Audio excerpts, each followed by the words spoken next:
बिस्मिल्लाहिर्रहमानिर्रहीम अस्सलामु अलैकुम। प्रीवियस लेक्चर में हम लोग डिस्कस कर रहे थे एग्जांपल नंबर 31 आबिद लिमिटेड, और इसमें हमारे पास डिफरेंट ईयर्स में रीवैल्यूएशन वगैरह हो रही थी, हमने उनको देखा। लेकिन जो हमारा मेन पेज था उसको हम लोग फिल कर रहे थे note on property plant and equipment. तो आप लोगों को ये क्वेश्चन याद हो गया होगा कि ये देखें, ये इसका सोल्यूशन था हमारे पास, और आप सब बच्चों को ये वाली सारी बातें क्लियर है। ऐसा ही है ना? अच्छा, इसमें ना अब एक और डिस्क्लोजर नोट हमारे पास रहता है। प्रीवियस लेक्चर में हम लोग छोड़ के गए थे कि ऐड सबसे पहली चीज आपने डिस्क्लोजर नोट्स में जाना है, तो आपने उसको बताना होता है अपनी मेजरमेंट बेसिस, फिर बताएंगे मेथड ऑफ डेप्रिसिएशन, जो उसको लाइफ के बारे में बताएंगे, फिर आप बताएंगे कि अगर आप रिवैल्यूएशन मॉडल यूज कर रहे हैं तो लॉस रिवैल्यूएशन किसने की और कब की। फिर आप उसे बताएंगे कि भाई अगर मैं रिवैल्यूएशन मॉडल पे ना होता, मैं कॉस्ट मॉडल पे होता, तो फिर मेरे एसेट्स की कैरिंग अमाउंट क्या होगी। वहां तक हम लोगों ने इस क्वेश्चन को सॉल्व कर लिया था। अच्छा, अगर यहाँ पे गौर करें ना, तो मैंने जो एसेट की कैरिंग अमाउंट लिखी थी ना, वो करंट ईयर में आके लिखी थी। उसने कंपैरेटिव के बारे में भी कहा हुआ था। वैसे तो डिस्क्लोजर में मोस्टली हम लोग ना करंट ईयर पे ही रहते हैं, लेकिन अगर आप लोग इसके भी कंपैरेटिव बता दो तो और ज्यादा अच्छी बात हो जाती है। क्या आप साथ साथ उसे कंपैरेटिव भी बता रहे हैं? मतलब आप लोग यहाँ पर कुछ ऐसा भी कर सकते थे कि सपोज हम इसको जरा खत्म करें,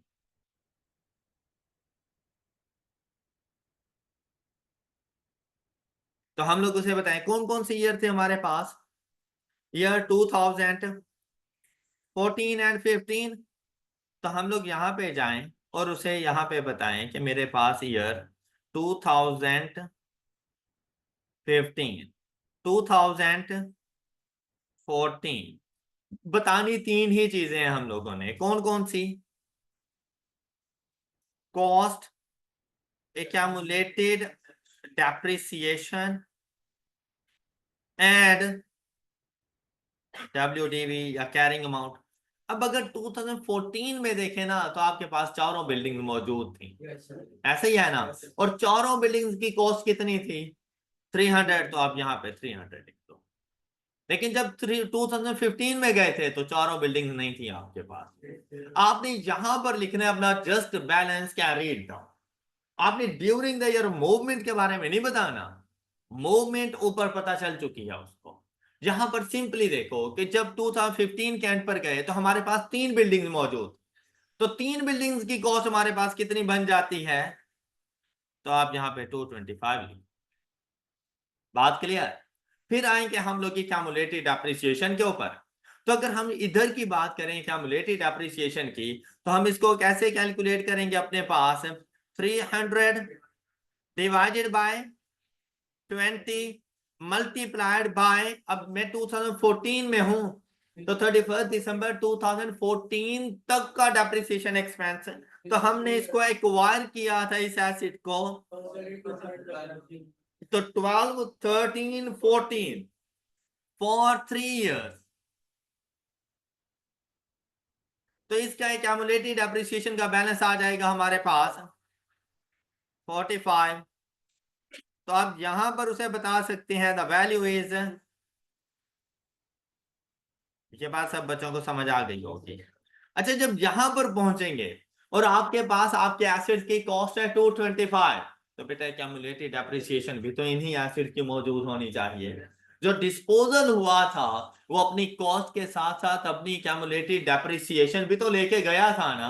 तो अब जब आप इसकी एक्यूमुलेटेड डेप्रिसिएशन फाइंड करने लगेंगे, तो इसकी एक्यूमुलेटेड डेप्रिसिएशन का बैलेंस आपके पास आएगा 225 डिवाइडेड बाय 20 एंड मल्टी। अब ये वाले एसिड कितना अर्सा डेप्रिशिएट हुए होंगे? For 4 years. मेरी बात समझ आ गई सब बच्चों को? तो वैल्यू क्या आ जाएगी आप लोगों के पास? 45। और यहां पर वैल्यू क्या बनेगी? 180। ये है अगर हम लोग कॉस्ट मॉडल फॉलो करते तो एसेट की कैरिंग अमाउंट ये होती हमारे पास। Got it? किसी को इशू? अच्छा, फिर हम लोग चाहेंगे movement in revaluation surplus. Next जो हम लोगों ने नोट बताना है वो हमारे पास आता है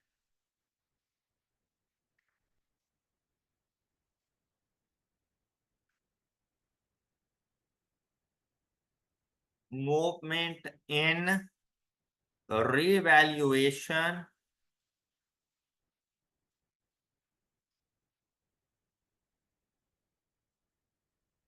surplus.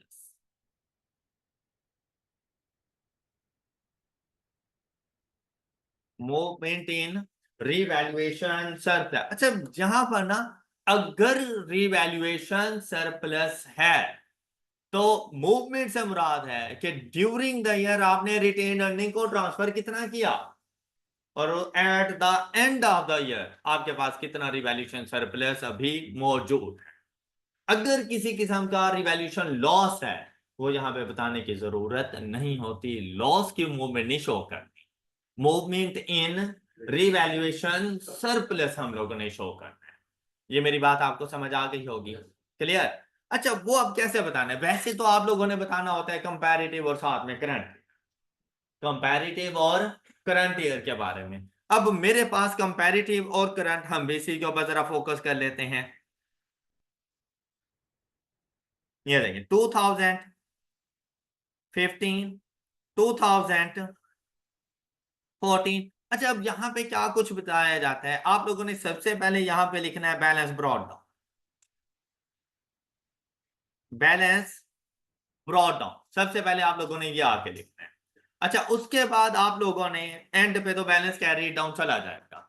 During the year movement इस तरह से हो सकती है, क्या कुछ मूवमेंट आ सकती है रिवैल्यूएशन सरप्लस में? सोचें जरा कि अगर ड्यूरिंग द ईयर रिवैल्यू हो गया और दोबारा से रिवैल्यूएशन सरप्लस हुआ तो ड्यूरिंग द ईयर भी तो रिवैल्यूएशन सरप्लस आ सकता है। ऑलराइट, दूसरी चीज कि अगर पहले से रिवैल्यूएशन सरप्लस मौजूद है तो उस रिवैल्यूएशन सरप्लस को रिटेन अर्निंग में ट्रांसफर भी तो करना है। तो ट्रांसफर इन रिटेन अर्निंग हमारे पास आएगा। ये ट्रांसफर इन रिटेन अर्निंग हमारे पास आता है due to incremental depreciation. Am I right? अच्छा, एक और भी ट्रांसफर इन रिटेन अर्निंग आता है। कब?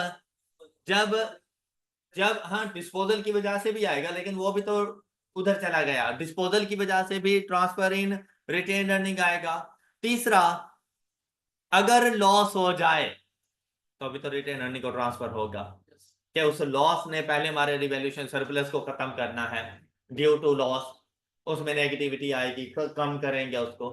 तो आपने क्वेश्चन में जरा देख लेना है कि मुझे कौन कौन सी चीजें फेस करनी पड़ रही हैं, तो वैसी ही मूवमेंट आप यहाँ पे शो करोगे। ओके, मतलब ब्रॉड डाउन और कैरी डाउन के दरमियान वाला जो सफर है ना, वो आप लोगों ने खुद से डिसाइड करना है कि कौन कौन सी चीजें आ रही हैं। इसमें कोई हार्ड एंड फास्ट रूल नहीं है। बेसिकली सिर्फ transfer in retain earning and during the year भी लिख दो तब भी बिल्कुल सही बात है। क्या अगर ड्यूरिंग द ईयर को रिवैल्यूएशन सरप्लस है तो वो उधर आ जाएगा। ट्रांसफर इन रिटेन अर्निंग चाहे वो ड्यू टू इंक्रीमेंटल डेप्रिसिएशन है, ड्यू टू डिस्पोजल है, या ड्यू टू रिवैल्यूएशन लॉस है, वो आप लोग उसी एक में ही लिख दो। तो आपको बार बार वो चीजें रिकॉर्ड करने की जरूरत नहीं पड़ेगी। ओके हो गया? तो हम लोग यहां पे लिख देंगे पहली चीज during the year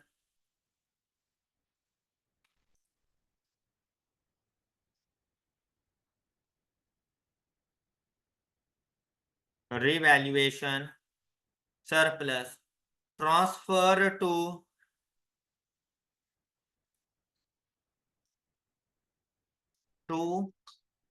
retained earnings और बैलेंस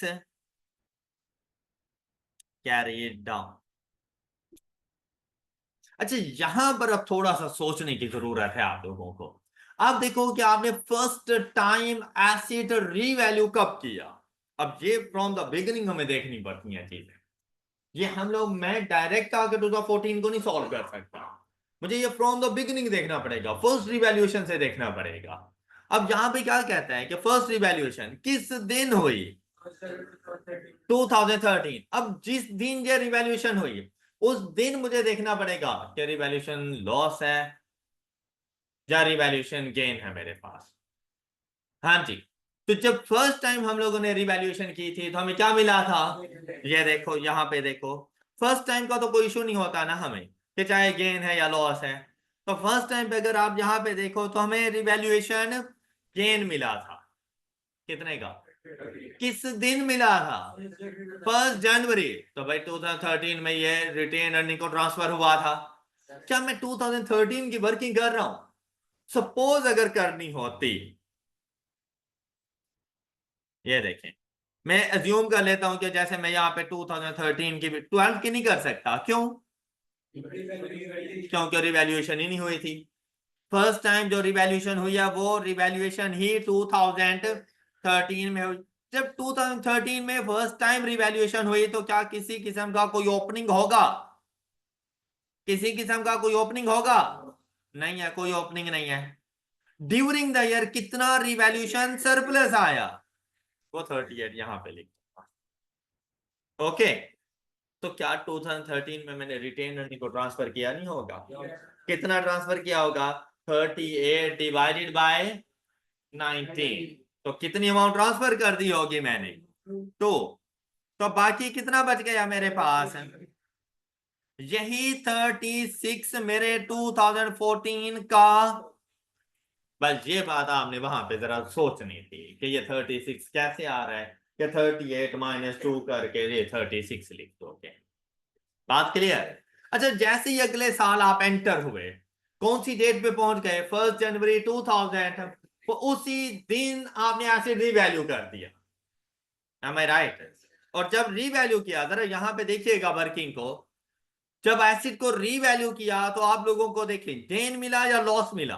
नोट ने बता देना है आपको क्या, 54 का लॉस मिला। किस दिन? 1 जनवरी 2000। मतलब जैसे न्यू ईयर में एंटर हुए तो आपको लॉस का सामना करना पड़ गया।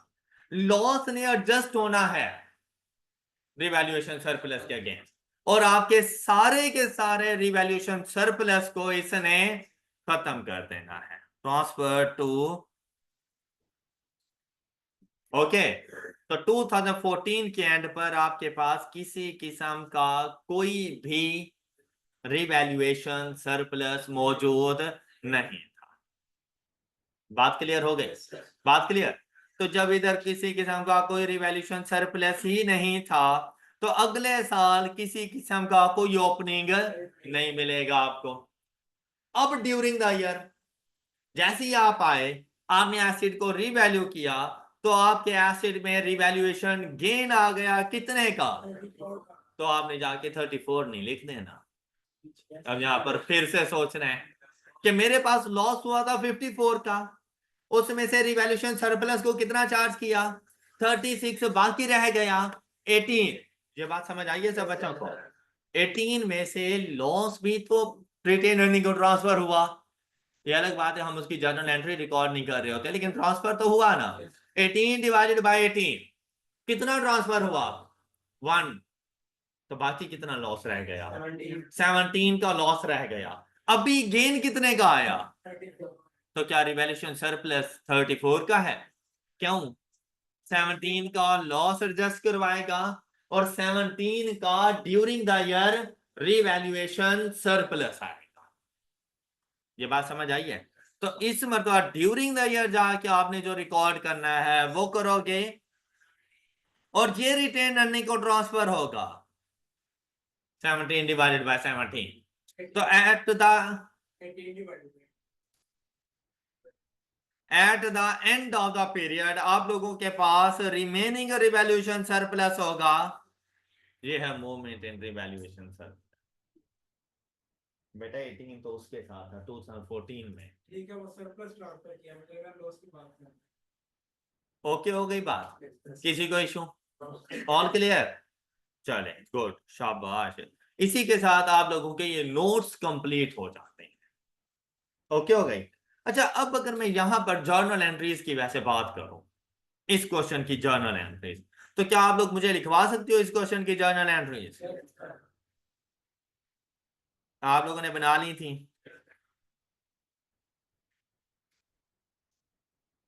देखिए, क्वेश्चन को अगर आप लोग सही सिस्टमैटिक वे में लेके चलोगे ना तो आप लोग कहीं पर भी एरर नहीं करने वाले। अच्छा, आपके पास सेम ऐसा ही क्वेश्चन आ सकता है और उसमें हो सकता है नोट ऑन पीपी ना पूछे, आपसे पूछे ही journal entries for the year ended, कुछ भी, कुछ भी, from the date of acquisition भी हो सकता है, लास्ट ईयर करंट ईयर भी हो सकता है, करंट ईयर विद कंपैरेटिव भी हो सकता है, सिर्फ रीवैल्यूएशन की एंट्रीज भी हो सकती हैं। फिर गलती से भी कोई और एंट्री ना बताना अगर वो सिर्फ रिवैल्यूएशन की एंट्रीज पूछ रहे हैं। हाँ, रिवैल्यूएशन की एंट्रीज में एक्यूमुलेटेड डेप्रिसिएशन का ट्रांसफर उसे बता दें, साथ में एसिड को रीवैल्यू कर देना। तो वो डिपेंड करता है कि उसने जर्नल एंट्रीज मांगी कौन सी हैं, ऐसा नहीं, और फिर कहां से मांगी हैं। अब ऐसा भी नहीं है कि question from the date of acquisition ही आप शुरू कर दो तो उसने माइंड कर जाना है इस बात को। ऐसा भी नहीं है आप उसको फिर depreciation expense for the year की एंट्री बताओ, जबकि वो तो सिर्फ रिवैल्यूएशन की एंट्रीज पूछ रहा था, तो आप उसे डेप्रिसिएशन एक्सपेंस की एंट्रीज नहीं बताओगे। ओके, हो गई बात। अगर कंप्लीट एंट्रीज हमसे पूछी जाती तो हम लोग सबसे पहली एंट्री किस दिन रिकॉर्ड करते हैं, हम लोग जरा कंप्लीशन की तरफ जा रहे हैं। ओके, सबसे पहली एंट्री हम किस दिन रिकॉर्ड करते हैं, 1 जनवरी 2012 को। शाबाश, बिल्डिंग एसिड है हमारे पास, बिल्डिंग है ना,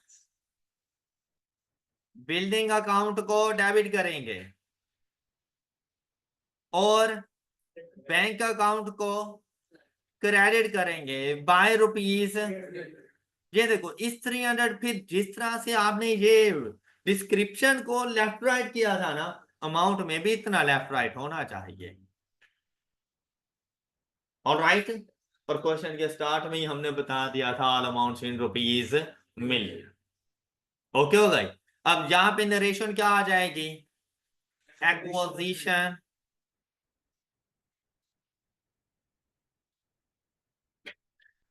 एक्विजिशन या फिर purchase of building.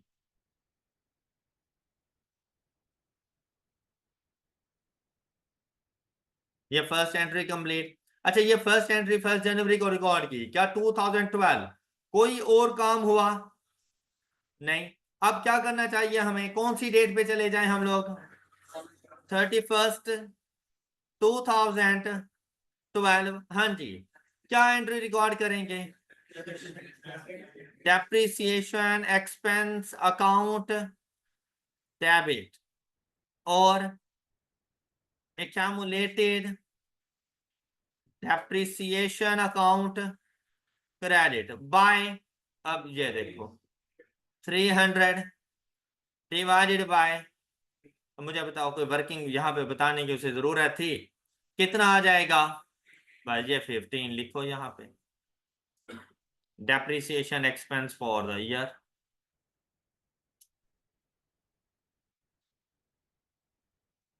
For the year 2012।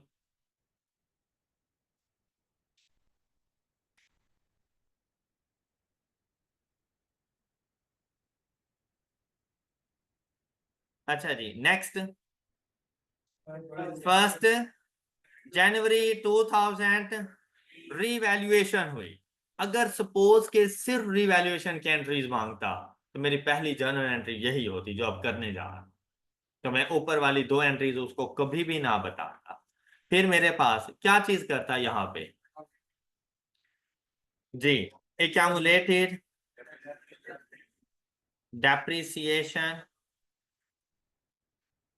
Account to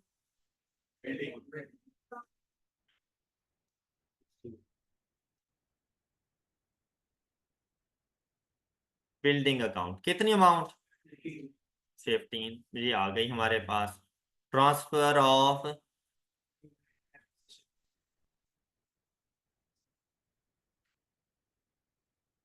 accumulated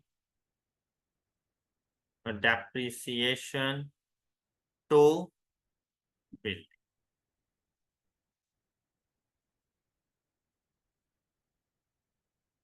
अच्छा, अब जब आप लोगों ने इसका ट्रांसफर किया, आपका एसेट की WDV क्या है आपके पास, 300 में से 15 गया, बाकी जबकि एसिड की जो रीवैल्यूड अमाउंट हमारे पास आ रही थी वो आ रही है 323। 285 को 323 में लेकर गए तो हमारे पास क्या वैल्यू आई? बिल्डिंग डेबिट करेंगे बाय और रीवैल्यूएशन सरप्लस क्रेडिट करेंगे और नरेशन आएगी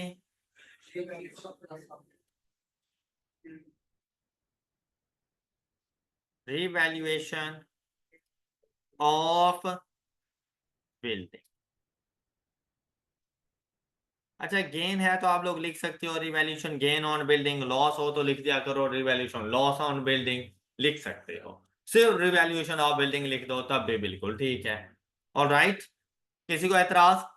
अच्छा, अब आप लोग 1 जनवरी 2013 से निकले और पहुंच गए 31 दिसंबर, कौन सी एंट्री रिकॉर्ड करोगे? 2013 जी, डेप्रिसिएशन एक्सपेंस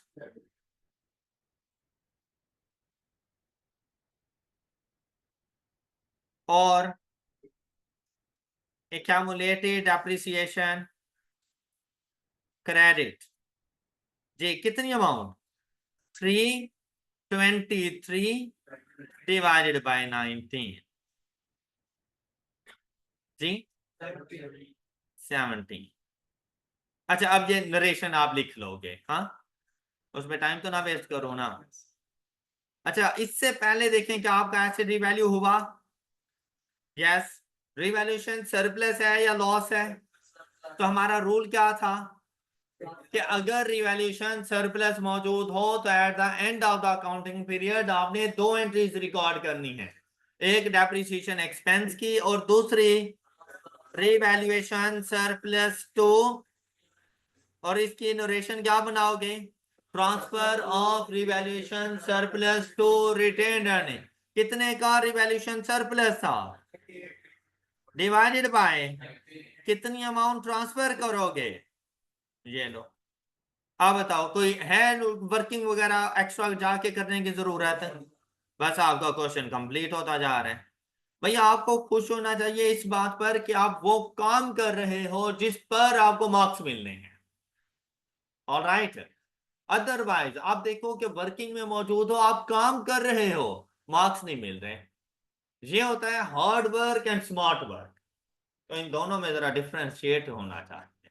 हार्ड वर्क बहुत जरूरी है लेकिन विद स्मार्ट वर्क, तब आप लोगों ने सक्सेसफुल होना है, तब जाके 100% मार्क्स आते हैं। अदरवाइज पेपर बड़ी मुश्किल से जाके पास होता है। इसमें ये नहीं है कि आपको आता नहीं है, मसला ये है कि यार आपको बताया ही नहीं गया कि पेपर में करना क्या है। आपको ये बताया गया कि IAS 16 में क्या करना है, आपको ये नहीं बताया गया कि भाई IAS 16 के साथ जब पेपर में पूरी बुक होगी तब आपने क्या करना है। वहां पर आप लोग 40s की लाइन में रह जाते हो, आप उसे ठीक से प्रेजेंटेशन नहीं हो पाती, आप टाइम को कवर नहीं कर सकते, आप उस टाइम के प्रेशर को हैंडल नहीं कर पाते, तो बेटा अदर फैक्टर्स आपके फेलियर का बायस बनते हैं। उसमें आप लोगों को ऐसा लगता है कि जैसे आपका कसूर है। नहीं, ऐसी कोई बात नहीं है। ऐसा नहीं है कि आप लोग नहीं पढ़े थे, ऐसा नहीं है आपके पास नॉलेज नहीं है, आपके पास नॉलेज भी है, आपने मेहनत भी की है, आप पढ़े भी हैं। आप बाकी चीजों को कंट्रोल नहीं कर पाए क्योंकि आपको बताया ही नहीं गया था कि बाकी चीजें भी इंपॉर्टेंट होती हैं, तो उसका रिजल्ट फेलियर है। तो अब आप पे डिपेंड करता है कि आप उन सबको इग्नोर करके सिर्फ मेहनत करते रहो तो एक मरतबा फिर से R1 के लिए आ जाना। अदरवाइज जब सीख रहे हो ना तो आपने हर एक चीज को सीखना है कि मैंने किस तरह से अपने टाइम को सेव करना है। आपकी जिंदगी में सबसे इंपॉर्टेंट चीज आपका टाइम है। जिस दिन आप देखो भाई, अभी आपके लिए इसके अलावा कोई इंपॉर्टेंट चीज नहीं है। जिस दिन आपने अपने टाइम की कदर कर ली ना, उस दिन आपने सक्सेसफुल हो जाना, फिर आपको कोई फेल नहीं कर सकता। आपको पता होना कि आज का काम मैंने आज करना है और मैंने R1 को 1 घंटा देना है तो आप दे रहे हो।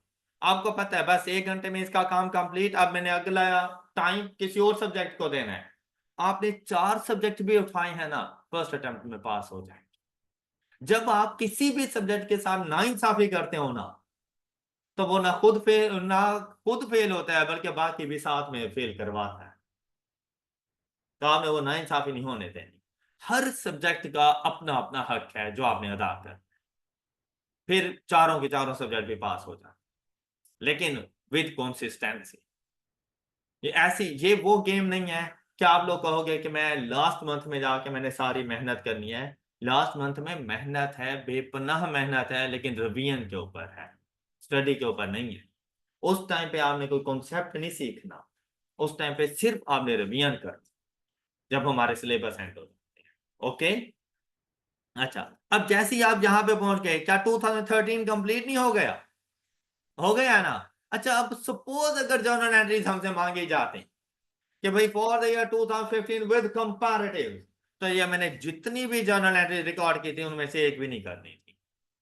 अब आपके क्वेश्चन का सॉल्यूशन स्टार्ट होना था इस डेट से, 1 जनवरी 2000। अब पहली एंट्री यही करते हैं। ओके, क्या करते हैं? उसी दिन रिवैल्यूएशन है। अब देखो, खुद से सोचने वाली बात है, सेम डेट, फर्स्ट डे, उसी दिन रिवैल्यूएशन, पहला काम एक्यूमुलेटेड डेप्रिसिएशन का ट्रांसफर। अब भाई आप आके यहां पर कम से कम लिखो तो सही ना, accumulated depreciation account to building account.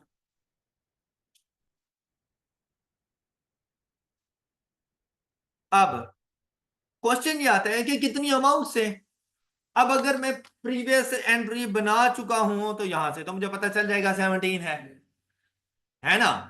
लेकिन अगर मैंने क्वेश्चन का स्टार्ट ही ये देखिए यहां से किया, अब मुझे कैसे पता चलेगा?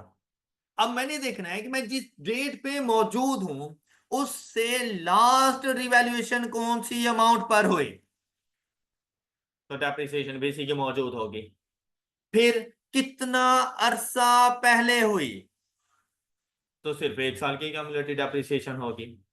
फिर उस दिन एसिड की रिमेनिंग यूजफुल लाइफ क्या थी, 19 ईयर्स थी।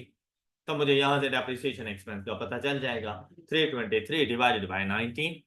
तो मेरे पास वैल्यू आ गई 17, जाके मैंने उसका रिवर्सल रिकॉर्ड कर देना है। सपोज कि अगर यहां पे होता 2012, तो फिर 2 साल हो गए थे।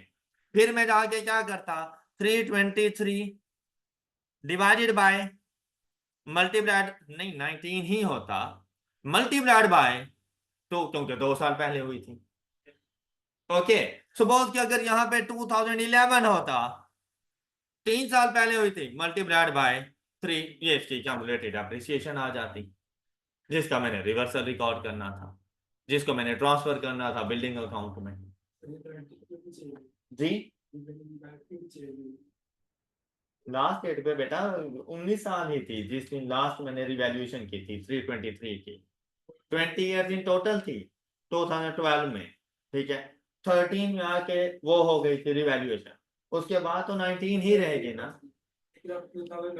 और यार वो तो वैसे ही क्या डिफरेंस देख लेना, अगली बात समझाने की कोशिश कर रहा था। वैसे तो एक्विजिशन ही 12 की हो रही है, तो 11 थोड़ी ना इधर आएगा। ओके, अगली बात समझा रहा था कि ये डिफरेंस आपने कैसे लेना, मल्टीप्लाई किस तरह से करना। डन। वरना इसको चलो 13 ही रहने दो, इसको बढ़ाते जाओ, 14 की जगह पे 15 हो तो मल्टीप्लाइड बाय 2, फिर यहाँ पे 16 हो तो मल्टीप्लाइड बाय 3। अब ठीक है, क्या आपने मेरी बात पिक की? तो आपको कितनी मिल गई क्यूमुलेटेड एप्रिसिएशन? तो यहाँ पे जाके 17 रिकॉर्ड करो और लिख दोगे transfer of cumulated appreciation to building account, कोई इशू? अच्छा, फिर आपने ये देखना है कि जब ये रिवैल्यूएशन हो गई, अब दोबारा से रिवैल्यूएशन होनी है। ये काम देखो, क्वेश्चन को फ्रॉम द मिड स्टार्ट करोगे ना, मुश्किलात आएंगी। फ्रॉम द बिगिनिंग स्टार्ट करोगे ना, तो फिर कोई मुश्किल नहीं होगी, फिर तो पता चल रहा है, फिर बातें बड़ी आसान आसान सी हैं। यहां से अगर क्वेश्चन स्टार्ट किया है ना, तो अब थोड़ा सा मुश्किल है पॉइंट। देखो, अगर फ्रॉम द बिगिनिंग चल रहा था तो मेरे लिए कोई मुश्किल नहीं था, मैं फौरन से जाकर रिकॉर्ड कर सकता था। अब आपने ये देखना है कि भाई एसिड की इससे पहले बर्थ क्या थी, 323। कितना एक्यूमुलेटेड डेप्रिसिएशन मैं इसको चार्ज कर चुका, बाकी इसकी वैल्यू कितनी बच गई, मैंने इसको कौन सी वैल्यू पर लेकर आना है, तो डिक्रीज इन एसिड कितने का, 54 का decrease in acid.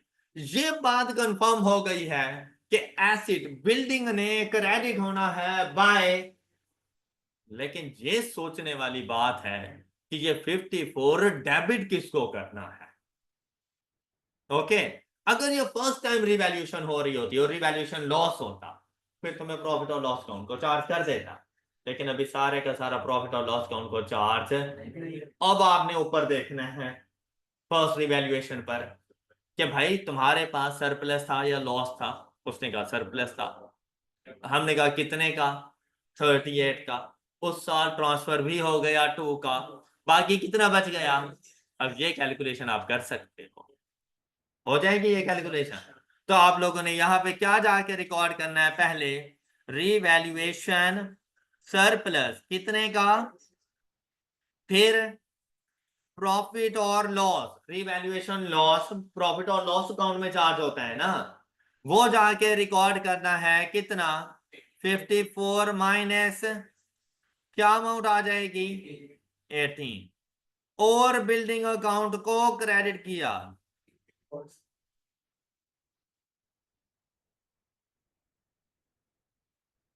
Fifty four से। और नरेशंस क्या जाके लिखेंगे, रिवैल्यूएशन लॉस ऑन बिल्डिंग। हो गई बात क्लियर। ओके ओके जी, नेक्स्ट बताएं। 31 दिसंबर 2000 डेप्रिसिएशन एक्सपेंस एंड क्रेडिट करेंगे accumulated depreciation,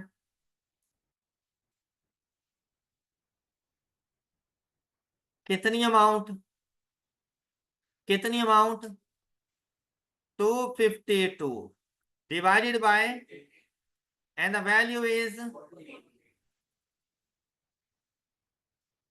depreciation expense for the year 2014। कोई डाउट। अब इससे पहले रिवैल्यूएशन लॉस है तो दो एंट्रीज रिकॉर्ड नहीं, अब सिंगल एंट्री ही आप लोगों ने जाके रिकॉर्ड कर, पहुंच गए यहां तक। अब 1 जनवरी 2015,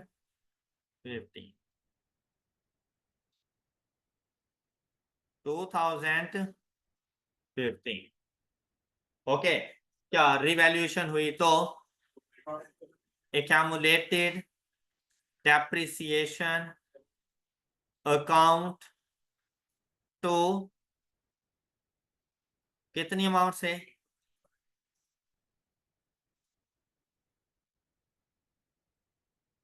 14 से,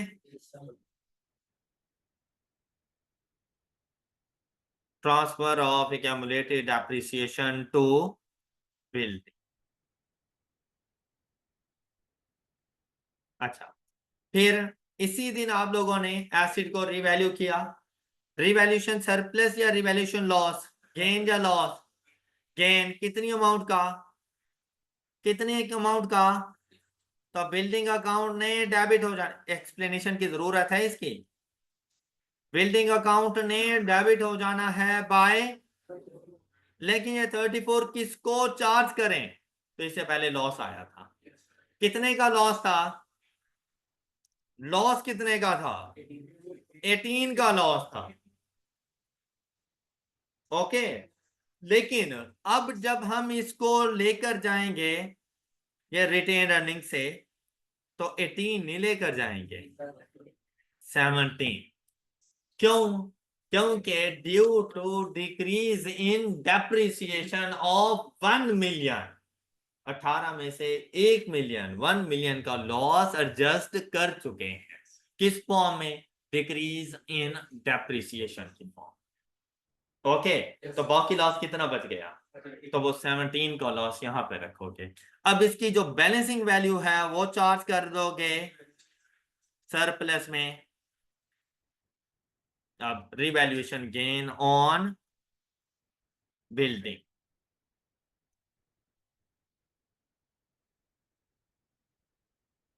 ये रिकॉर्डिंग, कोई इशू किसी को? 31 दिसंबर पे जाओगे? नहीं जाओगे। कहाँ जाओगे? 30 जून। शाबाश, 30 जून 2000 एसिड डिस्पोज हुआ। तो बेटा आप लोग जो एसिड को लेके जा रहे हो वो है रिवैल्यूएशन मॉडल के ऊपर।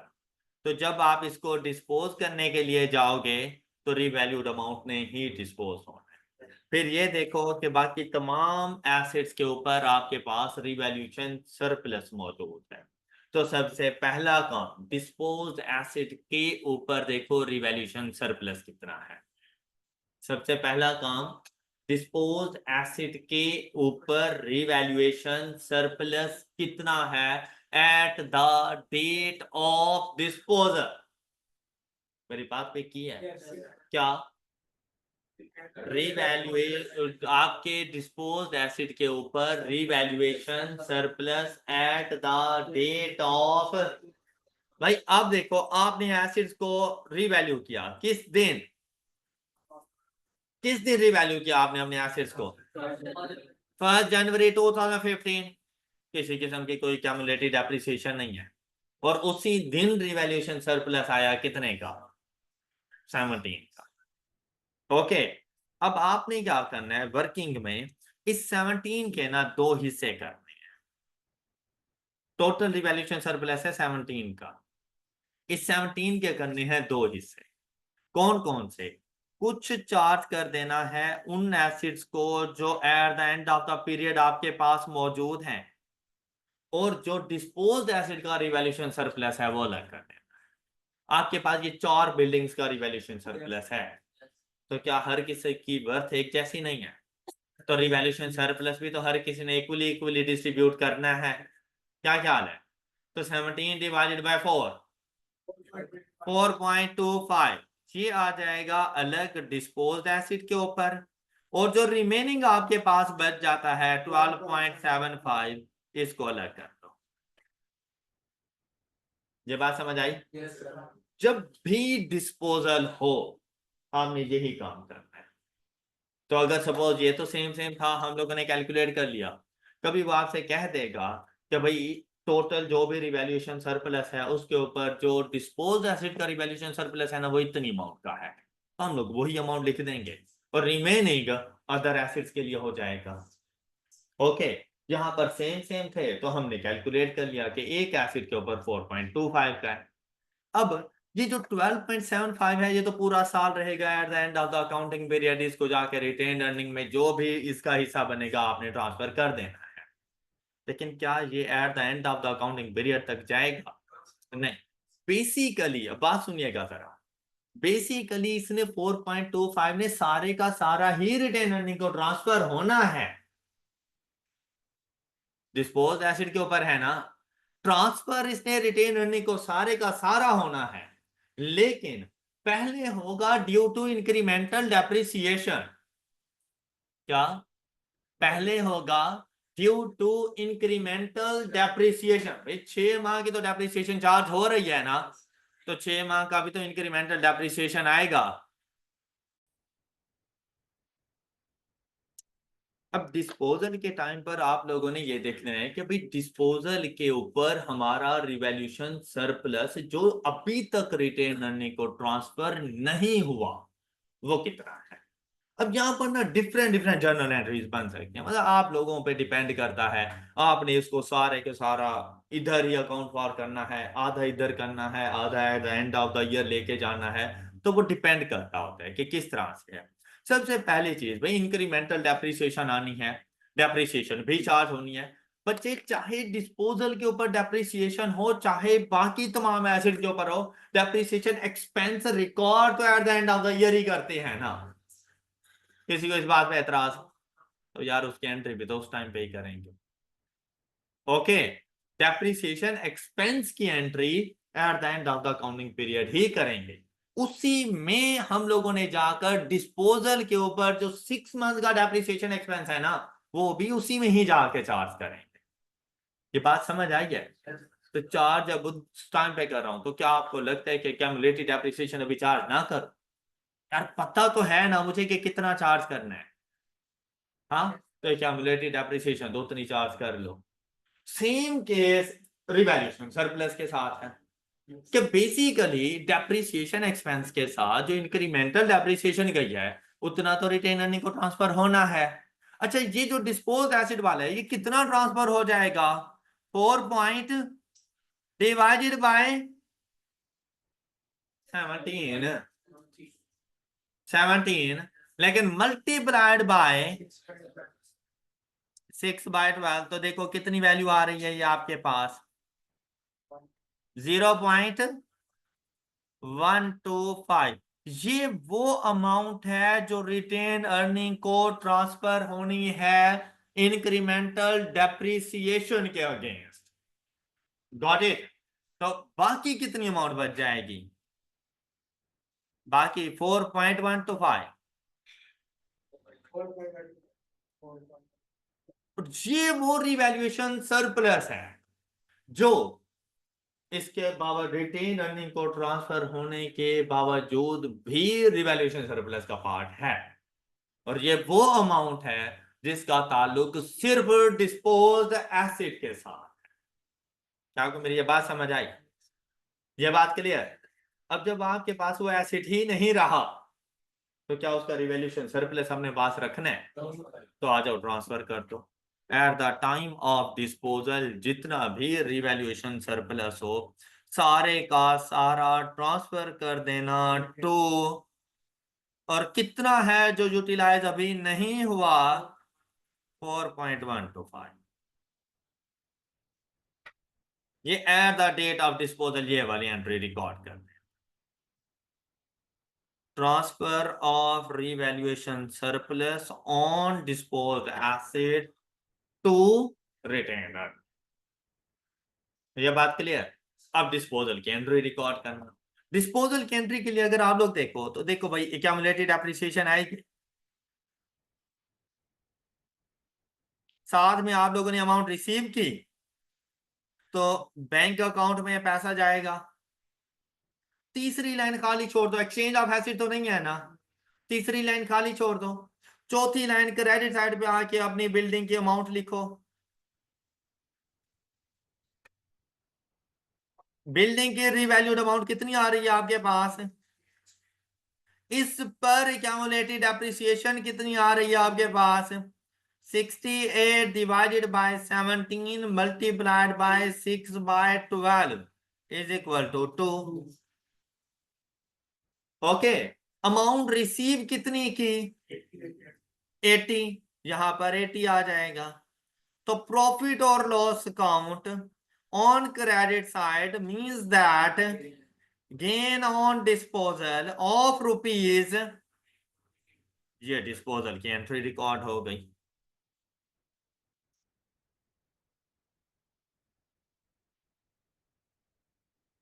किसी को एतराज? अब कौन सी डेट पे जाएं? हाँ, 31 दिसंबर 2015।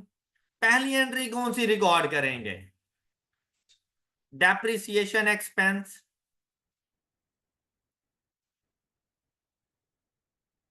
To accumulated depreciation account. अच्छा, अब बात आती है भाई कितनी अमाउंट से? तो देखो ओपनिंग आपके पास कितना चल रहा था, लॉस वैल्यूड अमाउंट कितनी? 272। क्या सारा 272 डेप्रिशिएट करोगे? 272 minus divided by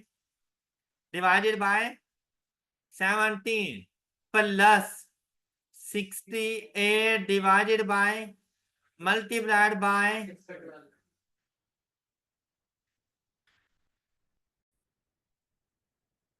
I hope कि ये कैलकुलेशन समझ आ गई है। ओके, अच्छा क्या वैल्यू आ जाएगी जी? 16.5 यही वैल्यू आ रही है।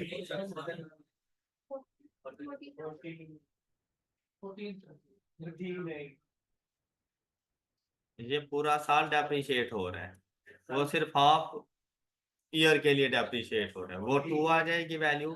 ये आपके पास जी 12 टू 14। अब देखो, वो जो डिस्पोज्ड एसिड की डेप्रिसिएशन थी वो भी तो at the end of the period लेकर आए ना 2 मिलियन, लेकिन एक्यूमुलेटेड डेप्रिसिएशन में हम लोगों ने उसको पहले ही डेबिट कर दिया। ओके हो गया। अब इसके ऊपर रिवैल्यूएशन सरप्लस मौजूद था, तो रिवैल्यूएशन सरप्लस रिटेन अर्निंग को ट्रांसफर नहीं होगा, लेकिन कितनी अमाउंट से होगा, फिर वैसे ही एंट्री क्या बनेगी, रिवैल्यूएशन सरप्लस टू। अच्छा यहाँ पे जरा बात सुने, वैसे इधर भी एंट्री आ सकती है, लेकिन यहाँ पे सुने जी, जो 12.75 था भाई, इसमें तो कोई डिस्पोजल नहीं है ना 12.75 में, डिस्पोजल तो 17 के ऊपर था, तो हमने अलग कर दिया। अब ये तो सिंपली 12.75 डिवाइडेड बाय 17, तो वैल्यू क्या आएगी, 0। तो बाकी कितना बच जाएगा, 12 बच जाएगा। तो रिटेन अर्निंग को ट्रांसफर कितना हो रहा है, 0.75 plus 0.12 due to incremental depreciation. और ये डिस्पोज एसिड के ऊपर भी ड्यू टू इंक्रीमेंटल डेप्रिसिएशन जो रिवैल्यूएशन सरप्लस ट्रांसफर हो रहा है, वो भी at the end of the year लेकर चले जाओ। बात समझ आई है ये? तो हम लोग जाके रिकॉर्ड, ये कितनी वैल्यू बन जाएगी, 0.875 0.875।